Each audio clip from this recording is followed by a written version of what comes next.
Good morning guys and welcome back to my YouTube channel. आज basically जो हम part 2 cover करेंगे peasants, zamindars and state का। सही है, पार्ट 1 हमने जो है कवर अप कर चुका है, अब पार्ट 2 हम लोग कवर अप करेंगे। ठीक है, बेसिकली जो पार्ट 2 का जो बिगिनिंग आपको हम करेंगे वो आपका है आपका वुमेन्स इन एग्रेरियन सोसाइटी, मतलब जो उस टाइम की जो वुमेन्स थी उनका एग्रीकल्चर सोसाइटी में क्या काम था। ठीक है, उनका रोल क्या था। सही है, तो हम क्या पढ़ने वाले हैं, women's in agrarian society. Agrarian society, सही है, वुमेन्स का क्या रोल था एग्रीकल्चर में। ठीक है, अब हम ये यहाँ पे वही पढ़ेंगे। सही, देखिए बेसिकली वुमेन्स जो थे एक हम बोल सकते हैं एक ड्राइव फोर्स थे। ठीक है ना, उनके बिना जो है ये क्या बोलता है एग्रीकल्चर लेबरिंग या फिर एग्रीकल्चर प्रैक्टिस करना मतलब पॉसिबल नहीं था। ठीक है, इम्पॉसिबल था। सही है, देखिए उस टाइम का क्या मानना था कि जितने ज़्यादा बच्चे होंगे उतना ज़्यादा मतलब हमारा बेनिफिट होगा, क्योंकि उतना ज़्यादा हम लोग का लेबर फोर्स बढ़ेगा, है ना, क्या बोलते हैं लेबर पॉपुलेशन बढ़ेगा उतना ज़्यादा। सही है, तो उसके लिए क्या किया था कि जो वुमेन हुआ करते थे उनको मतलब एक बोल सकते हैं लेबर बियरर्स बोल सकते हैं हम लोग। ठीक है ना, उनके जो बच्चे पैदा होते थे उनको एक टाइप का लेबर का ही काम करना पड़ता था। ठीक है, बड़े होकर वो लोग लेबर का काम ही करते थे, मतलब अपने फील्ड में काम करते थे। सही है, तो वुमेन जो है एक इम्पॉर्टेंट हिस्सा थी एज ए लेबर बियरर, और भी उनका बहुत सारे काम थे, और भी जितना भी एग्रीकल्चर है काम मतलब जितने भी एग्रीकल्चर रिलेटेड वर्क थे सब वुमेन और मेन दोनों शोल्डर टू शोल्डर मैच कर काम किया करते थे। ठीक है, उस टाइम पे ये बोला गया है। सही है, यहाँ पे वही बोला गया है।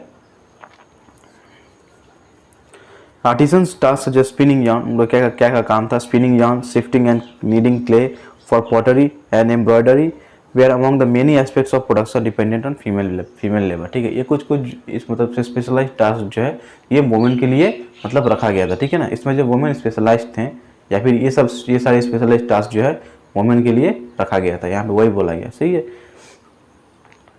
उसके बाद बोला गया women were considered as important resource in agrarian society also because they were child bearers in a society dependent on labour. ठीक है, उस टाइम वो सोसाइटी था, ठीक है, जो सोसाइटी था वो लेबर पे डिपेंडेंट था। ठीक है, तो लेबर का जो मतलब कहाँ से आएगा, women in the form of child bearer. ठीक है, तो वुमेन एक इम्पॉर्टेंट रिसोर्स थी एग्रेरियन सोसाइटी में। रीज़न क्या था, चाइल्ड बियरर। ठीक है, बच्चे पैदा करते थे। सही है ना, यहाँ पे वही बोला गया। तो आगे बढ़ते हैं। Marriages in many rural communities require the payment of bride price other than dowry to the bride's family. उस टाइम पे डाउरी नहीं था। ठीक है, उस टाइम ब्राइड प्राइस था। सही है, उसके बाद यहाँ बोला गया है according to establish social norm the household was headed by a male. ठीक है, thus women were kept under strict control by the male members of the family and the community। ठीक है, जो हाउस होल्ड जो norm थे अभी social norms थे वहाँ उसमें क्या बोला गया था, जो पूरा जो मतलब हाउस होल्ड है उसका हेड रहेगा एक मेल।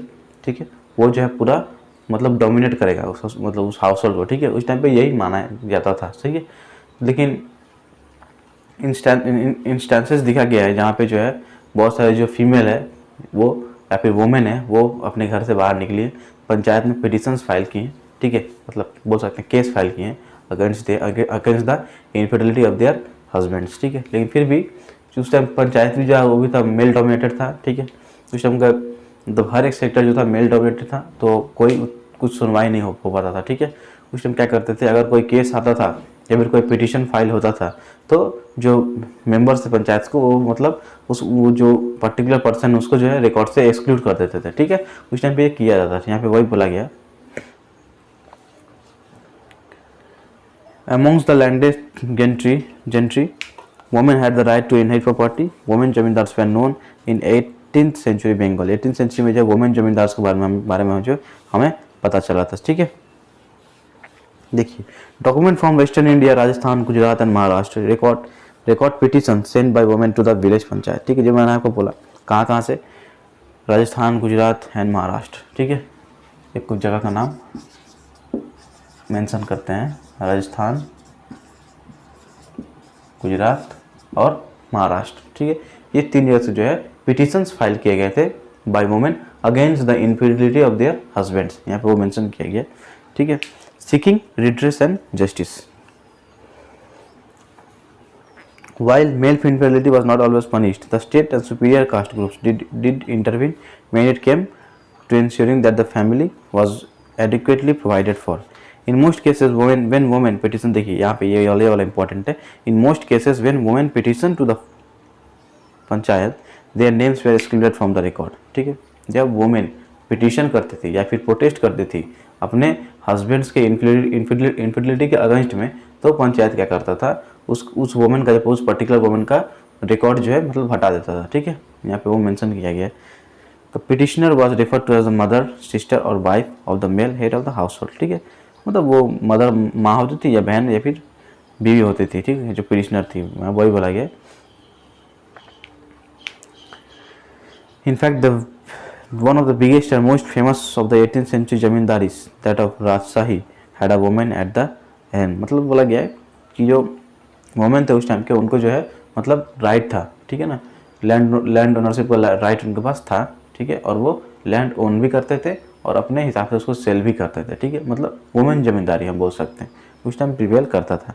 अब कहते हैं हम लोग फॉरेस्ट्स एंड ट्राइब्स। ठीक है, अब हम पढ़ेंगे फॉरेस्ट्स एंड ट्राइब्स, इसको रब आउट करते हैं।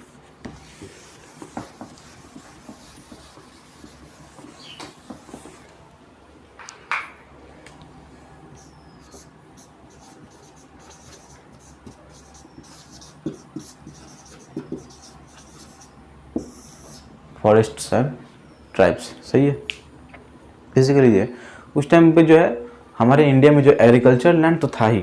ठीक है, एग्रीकल्चर लैंड तो बहुत ज़्यादा अबंडेंट था, लेकिन साथ साथ जो है फॉरेस्ट लैंड भी जो है बहुत ज़्यादा था। ठीक है ना, मतलब दोनों का प्रोपोर्शन जो है सेम था बोल सकते हैं, या फिर फॉरेस्ट का ज़्यादा हम बोल सकते हैं। सही है, क्योंकि देखिए उस टाइम जो है मैक्सिमम जो जगह है क्या बोलते हैं, वहाँ पे जो पॉपुलेशन मतलब सेटल नहीं हुआ था। ठीक है ना, तो उसलिए जो है कुछ एरिया जो है मतलब क्या बोलते हैं इनहेबिटेड रह चुका था। सही है ना, तो मतलब किसी का वो हैबिटेट नहीं बना था हम बोल सकते हैं। तो वो सब एरिया जो है बेसिकली फॉरेस्ट एरिया था। सही है, यहाँ पे मेंशन किया गया है। Apart from intensively cultivated lands, India had a huge swathes of forests, dense forests जिसको हम जंगल बोलते हैं, और स्क्रब लैंड को खारबंदी बोलते हैं। ठीक है, existed all over the eastern, central and northern India. देखिए ईस्टर्न में भी है, सेंट्रल में भी है और नॉर्दर्न में भी है। सही है, ईस्टर्न में भी, सेंट्रल के टाइप में भी और नॉर्दर्न में भी, मतलब बेसिकली जो थ्री डायरेक्शन में जो है उस टाइम फॉरेस्ट ही था। सही है ना, यहाँ पे मेंशन किया गया है। उसके बाद बोला जा रहा है कुछ जगह का नाम दिया गया है, Jharkhand and in peninsular India down to western Ghats and the Deccan plateau. Western Ghats मतलब कौन से एरिया का बोला जा रहा है, ये इंडिया का जो लोअर पोर्शन जो है, ठीक है, ये जो लोअर पोर्शन है, ठीक है, बेसिकली ये जो एरिया है इसको वेस्टर्न घाट्स बोला जाता है। सही है ना, तो यहाँ पे भी जो है उस टाइम बहुत सारा जो है फॉरेस्ट था। ठीक है, और ये एरिया को हम लोग ईस्टर्न घाट्स बोलते हैं, है ना। ये एरिया आपका वेस्टर्न होता है, ये आपका ईस्टर्न घाट्स होता है। सही है, तो इस एरिया में जो है आपका बेसिकली उस टाइम जो फॉरेस्ट कवर था वहाँ पे वो मेंशन किया गया है। सही है,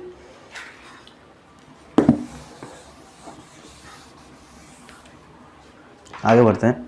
और क्या बोला है, forest dwellers were termed as jangli. ठीक है, as their livelihood came from the gathering of forest produce, hunting and shifting agriculture. ठीक है, उनको जंगली क्यों बोला जाता था, देखिए जो ड्वेलर्स थे, ठीक है, ड्वेलर्स थे, उनको जंगली क्यों बोला जाता था। ठीक है, रीज़न क्या था, क्योंकि वो डिपेंडेंट थे आपके हंटिंग, वो डिपेंडेंट थे हंटिंग पे, ठीक है, गैदरिंग पे, हंटिंग गैदरिंग और शिफ्टिंग कल्टीवेशन। ठीक है, इन्हीं रीज़न की वजह से जो उनको जंगली बोला जाता था। सही है ना, यहाँ पर वही मेंशन किया गया है। Regular hunting expeditions enable the emperors to travel across the extensive territories of his empire and personally attend to the grievances of his inhabitant. देखिए उस टाइम पे था ना, जो राजा थे वो मतलब उनका मतलब मन में जिज्ञासा कि मतलब जिज्ञासा था कि पर्सनली हम जाके अपने जो प्रजा है उससे पूछते हैं कि हालचाल कैसा है, मतलब कुछ दिक्कत है कि नहीं है, इस जगह का राजा कैसा है। तो कोई क्या करते थे, अपना रूप बदल के जाते थे। ठीक है, कोई डायरेक्ट पहुंच जाते थे, या फिर कोई किसी मतलब अपना कोई क्या बोलते हैं जासूस को भेजते थे पता करने के लिए कि कैसा माहौल है नहीं है। ठीक है, तो उस टाइम जो एक्सपीडिशंस हुआ करते थे या फिर जो हंटिंग का जो प्रैक्टिस था वो राजा लोग में जो है मतलब थोड़ा सा बोल सकते हैं क्या बोलते हैं फेमस था, ठीक है ना, वो लोग को अच्छा लगता था, ठीक है। तो वो लोग हंटिंग में निकलते थे, तो हंटिंग से उनको क्या होता था, एक्सपीडिशन भी कर लेते थे, और अपने मतलब जो उनका जो सब्जेक्ट्स है उनसे जो बातचीत करके जो कैसे मतलब रूल कैसे हो रहा है वो भी जान लेते थे, उनके मन में क्या चल रहा है, सब्जेक्ट्स के मन में क्या चल रहा है राजा को लेके वो भी वो जान लेते थे, ठीक है। यहाँ पे वही मेंशन किया गया। The spread of commercial agriculture was an important external factor that impinges on the lifes of the forest dwellers. बात सही है, जो कमर्शियल एग्रीकल्चर है ये थोड़ा सा आपका एक मतलब क्या बोलते हैं, जो फॉरेस्ट जो जंगली थे उनके लाइफ में थोड़ा बहुत इन्फ्लुएंस लाया था, ठीक है, ठीक है, क्योंकि कुछ कुछ प्रोडक्ट्स ऐसे थे जो कि आपको बेसिकली फॉरेस्ट में ही मिलते थे, ठीक है ना, तो उससे उनको थोड़ा हेल्प हुआ, ठीक है, उससे उनका भी थोड़ा रेवेन्यू जनरेट हुआ, हम बोल सकते हैं। यहाँ पे वही मेंशन किया गया। Elephants were also captured and sold, ठीक है, एलिफेंट्स जो है उनको कैप्चर करके सोल्ड किया जाता था, ठीक है। सोशल फैक्टर्स टू ये आपको इंपॉर्टेंट नहीं है, यहाँ बोला गया है in the Mughal political ideology the hunt symbolize the overwhelming concern of the state to relate to all its subject, जो मैंने आपको बोला rich and poor. Regular hunting expeditions, so court historians tell us, enabled the emperor to travel across the extensive territories of his empire and personally attend to the grievances of the inhabitants। मैंने जो मैंने आपको बोला सही है। The hunt was a subject frequently painted by court artisans. The painter resorted to device of inserting a small scene somewhere in the picture that functioned as a symbol of harmonious reign, ठीक है। मतलब वो क्या करते थे painters उस time के, वो अपने पेंटिंग में बेसिकली हंटिंग का एक इमेज पेंट करते थे, लेकिन अपने पेंटिंग में क्या करते थे कुछ ऐसा डालते थे जो मतलब दिखाता था कि हाँ प्रजा जो है खुश है, ठीक है। यहाँ पे वो मेंशन किया गया। यहाँ पे आपको दो क्या बोलते हैं, दो वर्ड मेंशन किया गया, पेशकश और परगना। परगना हम जानते हैं एक एडमिनिस्ट्रेटिव सब डिवीज़न है, जैसे हमारे यहाँ पे भी साउथ 24 पैरागनास, नॉर्थ 24 पैरागनास, तो मुगल पीरियड में जो है पैरागनास चलता था, सही है। पेशकश मतलब क्या है, ट्रिब्यूट है, ठीक है। पेशकश was a form of tribute collected by the Mughal state, ठीक है। पेशकश was a form of tribute collected by the Mughal state को मिलता था ये, है ना। पेशकश कोई मतलब उनके सामने पेश करता था, हम बोल सकते हैं, सही है, या फिर कुछ देता था, हम बोल सकते हैं। तो आपका ये गया फॉरेस्ट एंड ट्राइब्स। अब हम पढ़ेंगे ज़मींदार्स के बारे में, सही है। तो बेसिकली जो हम पढ़ने वाले हैं ज़मींदार्स के बारे में, अब जो बेसिकली हम पढ़ने वाले हैं ज़मींदार्स, ठीक है। ज़मींदार्स के बारे में थोड़ा सा हम पढ़ेंगे। ज़मींदार्स, ठीक है। देखिए बेसिकली ज़मींदारी या फिर ज़मींदार का कॉन्सेप्ट क्या था, ठीक है ना। जो ज़मींदार थे वो थोड़ा बोल सकते हैं जो लैंड ओनरशिप का जो मतलब क्या बोलते हैं, जो सबसे ऊपर का जो हायरार्किकल स्टेटस जो था वो मतलब ज़मींदार के ऊपर था, ठीक है ना, या फिर जो ज़मींदार वो थे, हम बोल सकते हैं, सही है। देखिए the zamindars were a class of people in the countryside that lived off agriculture, ठीक है। देखिए जब जो बोला गया है जो एग्रीकल्चर पे ही जीते थे लेकिन कोई एग्रीकल्चर प्रैक्टिसेस नहीं करते थे, ठीक है ना। थोड़ा सुन के अजीब लगता होगा कि जो क्लास एग्रीकल्चर पे डिपेंड करता है या फिर एग्रीकल्चर पे मतलब क्या बोलते हैं जीता है, पर वो एग्रीकल्चर प्रैक्टिसेस परफॉर्म नहीं करता है, ठीक है। तो बेसिकली करता कौन है, वो एग्रीकल्चर लेबर से काम करवाते थे, ठीक है ना। पैसा बोलते थे कि काम कर दो, मेरे ज़मीन पे इतना काम करो, इसका जो प्रोड्यूस होगा इसका तुम ये हिस्सा ले लेना या फिर मेरे से तुम कैश ले लेना, ठीक है। ऐसे ही मतलब हुआ करता था। उनके पास बस लैंड था, ठीक है ना। ज़मींदारी मतलब क्या, उनके पास ज़मीन था, ठीक है। यहाँ पे वही मेंशन किया गया। They were landed proprietors who also enjoyed certain social and economic privileges by virtue of their superior status in rural society. उनका जो स्टेटस था वो सुपीरियर था, ठीक है। रूरल सोसाइटी में उनका जो स्टेटस था वो सुपीरियर था, अर्बन में नहीं, ठीक है। जो रूरल सोसाइटी था उन मतलब उसमें जो है उन लोग का जो स्टेटस था वो सुपीरियर था जमींदार लोग का, ठीक है। तो उसलिए जब उन लोग का कुछ प्रिविलेज मतलब मिलता था, हम बोल सकते हैं, सब कोई उनको रेस्पेक्ट करता था। Zamindars held extensive personal lands termed milkiyat meaning property, ठीक है। जमींदार जैसे मैंने आपको बोला उनके पास कुछ पर्सनल लैंड हुआ करते थे जिनको मिल्कियात बोला जाता था, ठीक है। जमींदार के पास हुआ करते थे आपका लैंड, पर्सनल लैंड, जिनको बोला जाता था मिल्कियात, सही है, जिनको बोला जाता था मिल्कियात। यहाँ पे वो मेंशन किया गया। जिसका मतलब प्रॉपर्टी होता है। जमींदार also derive their power from the fact that they could often collect revenue on behalf of the state मतलब ठीक है ना, मतलब गवर्नमेंट के या फिर उस टाइम गवर्नमेंट या फिर जो बोल सकते हैं जो रूलिंग इलाइट था उसके बिहाफ में जो है जमींदार जो है लैंड रेवेन्यू कलेक्ट कर पाते थे, ठीक है ना। इससे क्या होता था, इससे लोगों को मन में मतलब ये क्या बोलते हैं, इन लोग का एक सुपीरियर इमेज बन गया था, ठीक है ना, कि देखो स्टेट के तरफ से हो कि यहाँ हम लोग क्या आया है, हम लोग पास आया है रेवेन्यू कलेक्ट करने, ठीक है। तो उस इससे जो है उन लोग का स्टेटस जो है और ज़्यादा बढ़ गया था उस टाइम पे, ठीक है। यहाँ बोला गया भाई मोस्ट जमींदार हैड फोर्ट्रेस, कुछ कुछ जमींदार जो थे वो उनके पास किला था, फोर्ट्रेस था, ठीक है ना, और उसमें जो है क्या बोलते हैं आर्मी भी वो लोग रखा करते थे, ठीक है। बोला गया यहाँ पे कैवलरी, आर्टिलरी यानी infantry. Zamindar spearheaded the colonization of the agricultural land and help in setting cultivators by providing them with the means of cultivation including cash loans, ठीक है। जमींदार क्या मतलब क्या करते थे, कुछ कुछ कल्टिवेटर्स लोग को लोन देते थे या फिर लैंड देते थे, उनको मतलब हेल्प करते थे कि तुम लोग यहाँ पे आकर सेटल हो जाओ, ठीक है, मैं तुमको दे रहा हूँ, लोन दे रहा हूँ या फिर मैं तुमको लैंड दे रहा हूँ, तुम वहाँ पे फार्मिंग करो, ठीक है। ये मतलब उस टाइम ये चलता था बेसिकली। देखिए जमींदार और क्या बोलते हैं जो पीजेंट्स के बीच में जो रिलेशन है वो बहुत ही ज़्यादा क्या बोल सकते हैं स्मूथ था, ठीक है ना। जमींदार पीजेंट्स को हेल्प करते थे, ठीक है, और पीजेंट जो है इन रिटर्न जो है जमींदार के लिए बहुत अच्छे से काम करते थे, ठीक है ना। मतलब दोनों का रिलेशन स्मूथ था। यहाँ पे बोला गया है उनका मतलब क्या बोल सकते हैं, जो उनका एक्सप्लॉयटेटिव क्लास है वो मतलब ये मेंशन नहीं किया गया है। ऑल्दो देखिए यहाँ क्या बोला गया, although there can be a little doubt that zamindars were an exploitative class, their relationship with the peasantry had an element of reciprocity, paternalism and patronage, ठीक है। ये पैटर्नलिज्म को मतलब आप समझ सकते हैं, मतलब इनके हो के जो है किसी सबऑर्डिनेट क्लास का हो के अगर हम लड़ते हैं या फिर उसको हम सपोर्ट करते हैं उसको पैटर्नलिज्म बोला जाता है, ठीक है। तो यहाँ पे उस इसी वर्ड से मुझे समझ में आता है कि दोनों के बीच जो रिलेशन था बहुत ज़्यादा स्मूथ था, ठीक है ना। देखिए मैंने जो अगर आपको बताया कि ये मतलब जमींदार्स और पीजेंट्स के बीच में जो रिलेशन था वो बहुत ज़्यादा स्मूथ था, तो उसको जो है प्रूफ करने के लिए यहाँ पे दो स्टेटमेंट बोला गया, ठीक है। बेसिकली दो रीज़न यहाँ पे मेंशन किया गया है। The first, the Bhakti saints who eloquently condemned caste-based and other forms of oppression did not portray the zamindars as exploiters or oppressors of the peasantry, ठीक।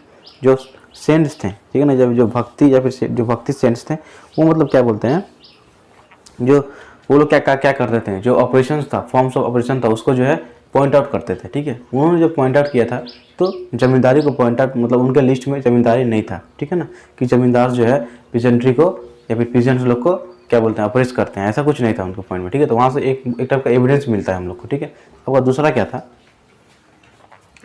Second, in a large number of agrarian uprisings which erupted in north India in the 17th century, zamindars often received the support of the peasantry in the struggle against the state, ठीक है। जो बोलते हैं जो peasants थे वो मतलब जमींदार्स को बहुत ज़्यादा सपोर्ट किए थे, ठीक है ना। स्टेट के अगेंस्ट जो स्ट्रगल चल रहा था उस टाइम पे, तब जो है पीजेंट जो है ये क्या बोलते हैं जमींदार्स को बहुत ज़्यादा सपोर्ट किए थे, ठीक है ना। तो इससे मतलब दो यहाँ पे एक टाइप का हम बोल सकते हैं प्रूफ मिल गया हम लोग को, क्या दोनों के बीच में जो रिलेशन था वो अच्छा था, ठीक है। यहाँ पे वही बोला जा रहा है, सही है। तो बेसिकली यहाँ पे इतना ही है। अब हम पढ़ते हैं लैंड रेवेन्यू सिस्टम के बारे में, ठीक है। Revenue from the land was the economic mainstay of the Mughal empire, ठीक है। जो मैंने आपको बोला जो लैंड से जो रेवेन्यू मिलता था वो आपका जो मेजर रेवेन्यू था या फिर बोल सकते हैं द मोस्ट इंपॉर्टेंट रेवेन्यू था मुगल एम्पायर के लिए, ठीक है। यहाँ पे वो मेंशन किया गया है, सही है। उसमें क्या देखते हैं हम लोग, the apparatus included the office, daftar, जिसको हम दफ्तर बोलते हैं, of the diwan who was responsible for supervising the official system of the empire, ठीक है। तो जो एपरेचर्स था, जो बेसिक एपरेचर्स था वो क्या था, दफ्तर, जिसमें मतलब ऑफिस, जिसका मतलब जो कंट्रोल करता था कौन, दीवान, ठीक है। दीवान का काम क्या था, ये सब जो जितने भी रेवेन्यू रिलेटेड काम है सबको एसेस करना, ठीक है। The jama was the amount assessed as opposed to hasil the amount collected, ठीक है। जमा और हासिल, ठीक है। जमा एक अमाउंट फिक्स किया गया था कितना अमाउंट जमा करना है, और हासिल क्या था कि मतलब कितना अमाउंट हमें मिला है, ठीक है। उस टाइम के ये दो वर्ड्स थे यहाँ पे बोला गया। In the list of duties of the amil guzar और revenue collector, Akbar decreed that while he should strive to make cultivators pay in cash, the option of payment in kind was also to be kept open, मतलब क्या बोल रहा है कि जो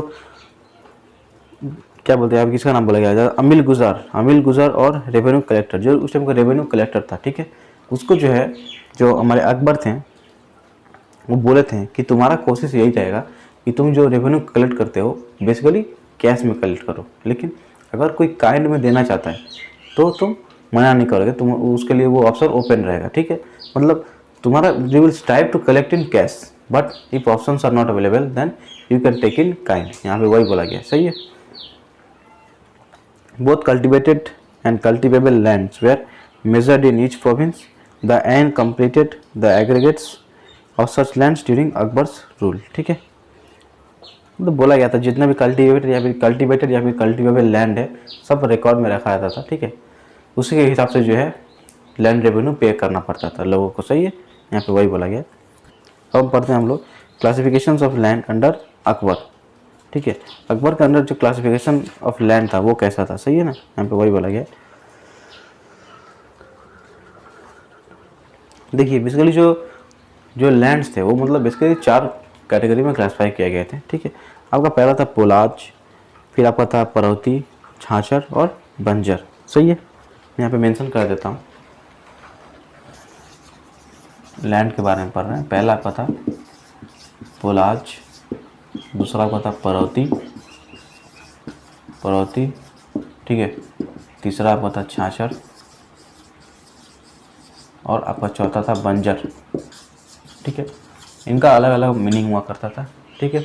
जो पोलाज था उसमें जो मतलब एनुअल बेसिस पे कल्टीवेशन होता था, ठीक है, वो कभी लैंड जो कभी खाली नहीं रहता था, ठीक है ना, उसमें जो मतलब थ्रू द ईयर जो है आपका कल्टीवेशन या फिर कोई मतलब क्रॉप आपको दिखेगा उस पर, सही है, यहाँ पे मेंशन किया गया। Polaj is land which is annually cultivated for each crop in succession and is never allowed to lie fallow, सही है। Parauti is land left out of cultivation for a time that it may recover its strength, ठीक है। परौती क्या था, कुछ दिनों के लिए अभी कुछ महीनों के लिए जो है उसको मतलब विदाउट कल्टीवेशन रख दिया था ताकि उसमें जो है फर्टिलिटी ऐड हो जाए, उसको वो अपना फर्टिलिटी गेन कर ले और उसमें जो फिर से कल्टीवेशन किया जा सके, है ना, यहाँ पे वो बोला गया। छाछर क्या था, is a land that has lane follow for 3 और 4 ईयर्स, ठीक है। छाछर कौन सा लैंड था, इसको 3 से 4 साल तक जो है उसको मतलब ऐसे रख दिया गया, खाली रख दिया गया विदाउट कल्टीवेशन, ठीक है। ये भी एक टाइप का जरिया था, हम बोल सकते हैं सॉइल का फर्टिलिटी मतलब इंक्रीज करने के लिए, फिर जिससे कि सॉइल अपना फर्टिलिटी रिगेन कर जाए, सही है।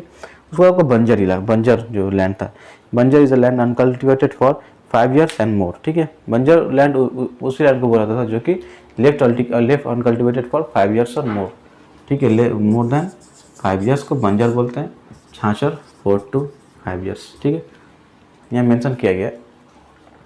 बेसिकली जो आपका पोलाज था और परौती था इनका भी जो कुछ क्लासिफिकेशन था, ठीक है, उनको मतलब क्लासिफाई किया जाता था गुड, मीडियम एंड बैड में, सही है, कि किस चीज़ का, पोलाज का और परौती का, सही है।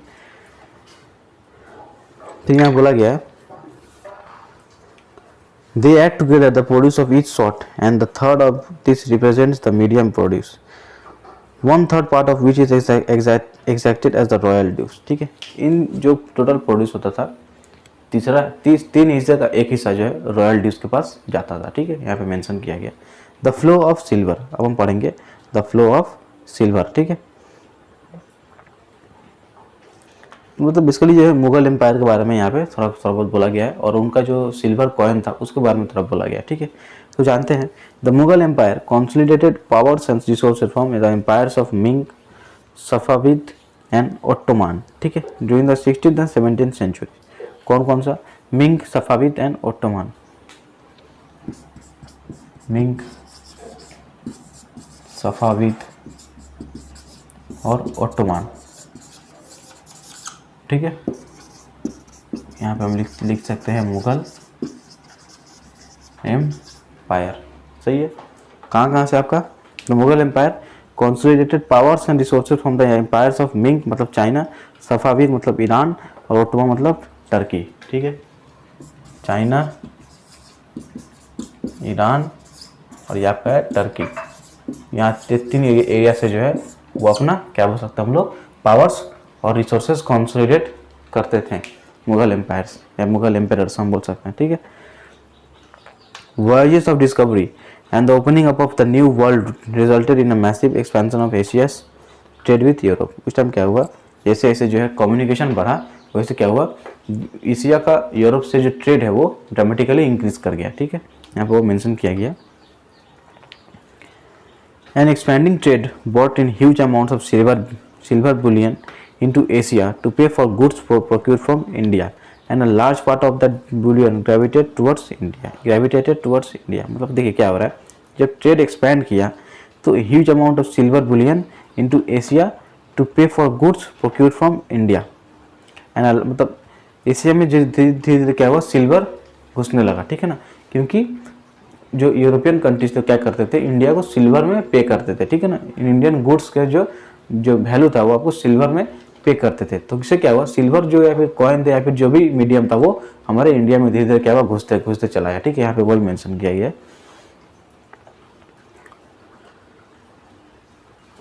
And a large part of that bullion gravitated towards India। Gravitated मतलब इंडिया की तरफ घुसते चला गया। So the period between the 16th and the 18th century was also marked by remarkable stability in the availability of metal currency, particularly the silver rupia in India, ठीक है। The testimony of an Italian traveler, Giovanni Carreri, who passed through India 1690 में, provides a graphic account about the way silver traveled across the globe to reach India, ठीक है। जो ग्लोवानी कैरेरी थे, ठीक है, वो मतलब क्या बोलते हैं, वो इटालियन ट्रैवलर थे और उन्होंने जो अपना एक डिटेल अकाउंट छोड़ के गया है कि कैसे जो है सिल्वर इंडिया में फ्लो कर गया, सही है। यहाँ पे मतलब फ्लो ऑफ सिल्वर मतलब कैसे जो है कम्युनिकेशन के बदौलत जो है क्या बोलते हैं ट्रेड शुरू हुआ और कैसे ट्रेड से जो है यूरोप से एशिया में जो है सिल्वर फ्लो करने लगा, ठीक है। यहाँ पे बेसिकली वही बताया गया। अब हम आते हैं दी एन ई अकबरी ऑफ अबुल फजल अलामी, सही है।